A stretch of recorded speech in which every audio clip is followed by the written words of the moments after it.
Hello student, मैं हूं JP Verma और फिर से स्वागत है एक नई वीडियो में। और आज हम बात करने वाले हैं इंटीग्रेशन का। इंटीग्रेशन में हम लेक्चर नंबर 1 दिए थे, जिसमें इंटीग्रेशन का फॉर्मूला और उसका बेसिक कहाँ से आ रहा है, इंटीग्रेशन का फॉर्मूला, उसको हम लोग डील किए थे, है ना। और उसमें से पावर फार्मूला पे भी 2-4 क्वेश्चन पे बात किए थे। तो हम यहाँ जो बात करेंगे फिर से RS अग्रवाल बुक के एक्सरसाइज 12 का, है ना, जहाँ पर इंटीग्रेशन स्टार्ट होता है और स्टार्टिंग से ही बता रहे हैं। चलिए ठीक है, तो कुछ क्वेश्चन यहाँ लिख के रखे हुए हैं जिसमें आपको प्रॉब्लम आ सकता है। तो क्वेश्चन नंबर 1 का 8 लिए हुए हैं पहले। तो 1 का 8 में देखिए क्या दिया हुआ है। पहले जो भी चीज दिया रहता है इंटीग्रेशन में हम लोग आई मानेंगे, ठीक है। क्वेश्चन बनाने का भी तरीका होना चाहिए कि आपको जो आप बना रहे हैं वो आपकी कॉपी में सुंदर दिखे, आंसर शीट जो होगा वो अच्छा दिखे वहां पर। तो जो भी दिया रहेगा क्या मानेंगे, आई। और आई इज इक्वल टू है इंटीग्रल ऑफ 1 बाय, और यहाँ देखिए 4 लगाया हुआ है ना, एक्स क्यू डी एक्स। तो आप देखिए यहाँ कुछ नहीं रहता है तो 2 रहता है, तो स्क्वायर रूट होता है। 3 रहेगा तो क्यूबिक रूट होगा, और ये 4 लगा हुआ है। तो पावर फॉर्मेट में जब हम इसको चेंज करेंगे ना, तो कैसा दिखेगा, तो 3/4। यदि यहाँ कुछ नहीं रहेगा तो 3/2 लिखते हैं, 3 रहता तो 3/3 लिखते हैं, 5 रहता तो 3/5 लिखते हैं। मतलब जो भी यहाँ पर इसको क्या कहा जाता है, सर्ड कहा जाता है। ये सीधा नीचे मल्टीप्लाई होगा आकर के, यानी जो पावर है यहाँ पर उसके नीचे डिवाइड होगा, मल्टीप्लाई नहीं डिवाइड होगा, है ना। और ये है क्या, dx। तो ये x टू द पावर 3/4 बन गया, ऊपर जाएगा तो -3/4।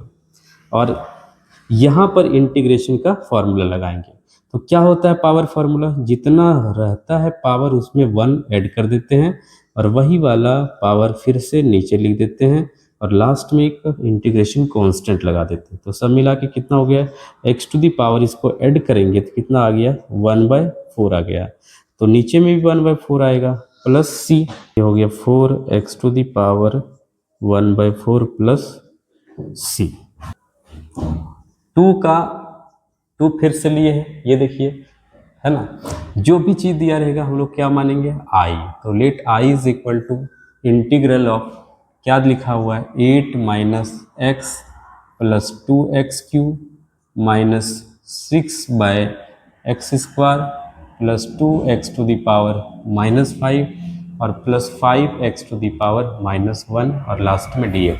तो जब भी सम या डिफरेंस में रहता है इंटीग्रेशन में, जो भी फंक्शन, उसको सबको सेपरेट कर देते हैं। तो जरा देखिए 8 के पास ये dx आ जाएगा, सबके पास dx चला जाएगा, सेपरेट करेंगे तो कांस्टेंट टर्म जो होगा वो हटा देंगे, बाहर कर देंगे, यानी 8 बाहर हो जाएगा। तो यहाँ सिर्फ कौन आएगा, dx, माइनस यहाँ x है, dx दे दिए। इसमें देखिए 2 बाहर हो जाएगा तो x³ dx, माइनस यहाँ 6 बाहर हो जाएगा तो ये क्या हो जाएगा, 1/x²। क्या होगा, 1/x²। लेकिन पावर को ऊपर करके लिखेंगे तो क्या हो जाएगा, ये पावर को ऊपर करके लिखेंगे तो x पर पावर -2, यहाँ भी dx डाल दिए, प्लस 2 यहाँ पर बाहर करेंगे और x to the power -5 dx दिए, प्लस 5 इसमें बाहर किए, और x पर पावर -1 नहीं रहने देंगे, इसको क्या लिखेंगे,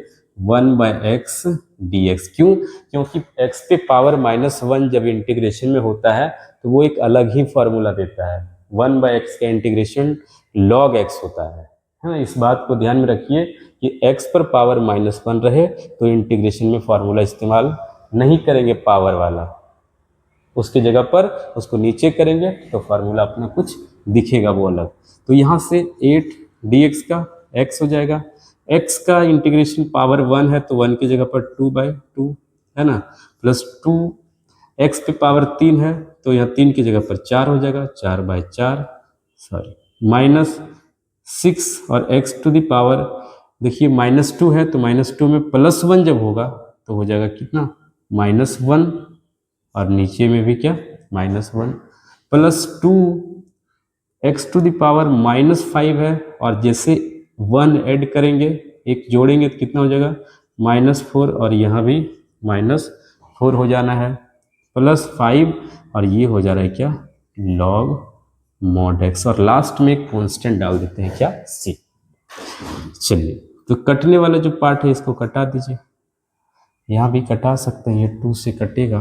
फाइनली क्या बचा, 8x माइनस, इसको हाफ एक्स स्क्वायर लिख सकते हैं, इसको फिर से half x to the power 4 लिख सकते हैं, और माइनस मिलके प्लस और 6 और एक्स टू पावर -1 जो है उसको नीचे कर दिया जाए। क्यों, क्योंकि पावर कभी नेगेटिव में नहीं रहता है, वो ऊपर नीचे होकर के पॉजिटिव बना दिया जाता है। Plus x to the power -4 है, और ये प्लस माइनस यहाँ माइनस लिखेंगे है ना, और ये हो जाएगा 1 बाय, ये नीचे में 2 बचा है और x to the power 4 +5 log mod x।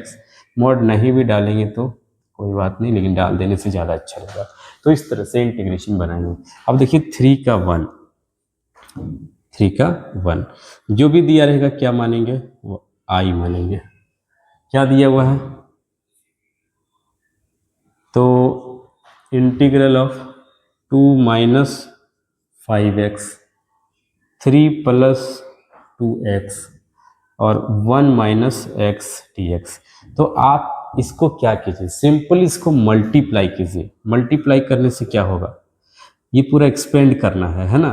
तो देखिए पहले ये 2 को मल्टीप्लाई करना है, पहले इन दोनों को मल्टीप्लाई कीजिए, उसको साइड में रखना है, उसको बाद में मल्टीप्लाई करेंगे। तो 2 × 3 6 आएगा, 6 इसके साथ करेंगे तो 4x -15x और -10x², ये हुआ इन दोनों को मल्टीप्लाई करने के बाद, और 1 - x dx। जरा देखिए फिर से इसको थोड़ा सा क्लियर कर लेते हैं कितना आ रहा है, तो 6 और ये दोनों को मिला करके -11x और -10x², और ये हो रहा है 1 - x dx। चलिए फिर से मल्टीप्लाई किए, 1 को सारे से मल्टीप्लाई करेंगे तो क्या होगा, 6 - 11x -10x², और फिर -x को ये सबसे करेंगे तो -6x +11x² और -10x³ और ये है dx। ठीक, अब एक बार और सबको आपस में क्या करना है, जरा देखिए तो ये हो रहा है 6, कांस्टेंट तो कहीं है नहीं, तो 6 बाहर निकाल करके इसको dx दे दिया जाए, और -11x और -6x -17x हो रहा है, तो -17 बाहर और x को dx दे दिया जाए। अब जरा देखिए -10x² और +11x², कितना हो जाएगा, -21, नहीं -10x² और +11x², तो ये +1x² हो जाता है, तो +x² और इसको दे दिया जाए dx, और फिर बचता क्या है, तो x³ 10x³, तो 10 बाहर और x³ dx, ऐसा हो जाएगा है ना। आराम से इसको बनाया जा सकता है। अब सबको सेपरेट कर देंगे, यहाँ पर सबको जैसे सेपरेट करेंगे क्या हो जाएगा, सब तो सेपरेट हो गया, सॉरी अब तो फॉर्मूला लगाना है ना, 6 dx का x -17, ये हो जाएगा x²/2 प्लस x² का हो जाएगा x³/3 प्लस 10 x³ का हो जाएगा x4/4 और प्लस क्या c, और ये हो गया,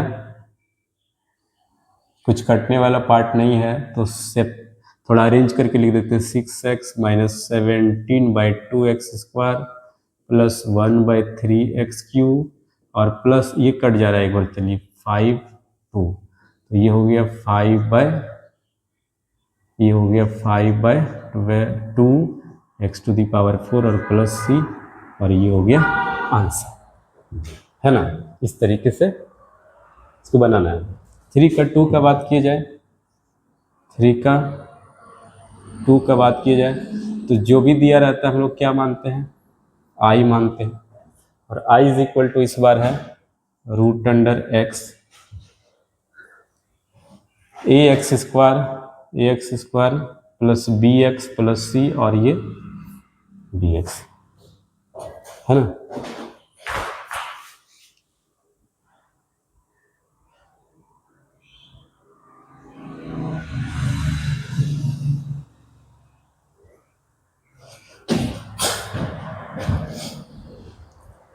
तो क्या करेंगे, रूट एक्स अंदर डाल देंगे तो आपको यहाँ दिखेगा एक कांस्टेंट बाहर और x to the power 2 x square और पावर यहाँ से हाफ जाएगा तो ये 3 बाय सॉरी ये 2 पावर और हाफ पावर ऐड होगा तो ये 5/2 आ जाएगा, 5/2 dx प्लस यहाँ से b कांस्टेंट बाहर होगा और x to the power half और 1 3/2 हो जाएगा और यहाँ लिख देते हैं dx और plus plus plus plus c constant रहेगा बाहर और रूट x का पावर लिखेंगे हाफ, ऐसा लिख सकते हैं,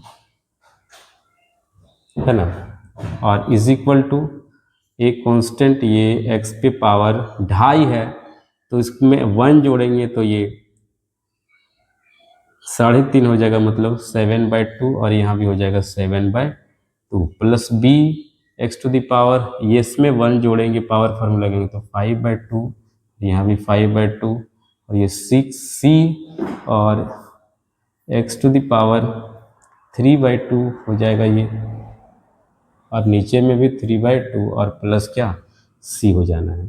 तो सब मिला के 2a/7 x to the power 7/2 और यहाँ पर 2b/5 x to the power 5/2 और प्लस ये 2c/3 x to the power 3/2 और यहाँ कैपिटल C, और ये हो गया आंसर। ठीक है, फिर से मिलेंगे एक नए वीडियो में जहाँ पर इंटीग्रेशन के नेक्स्ट लेवल का बात करेंगे। तब तक के लिए बाय बाय।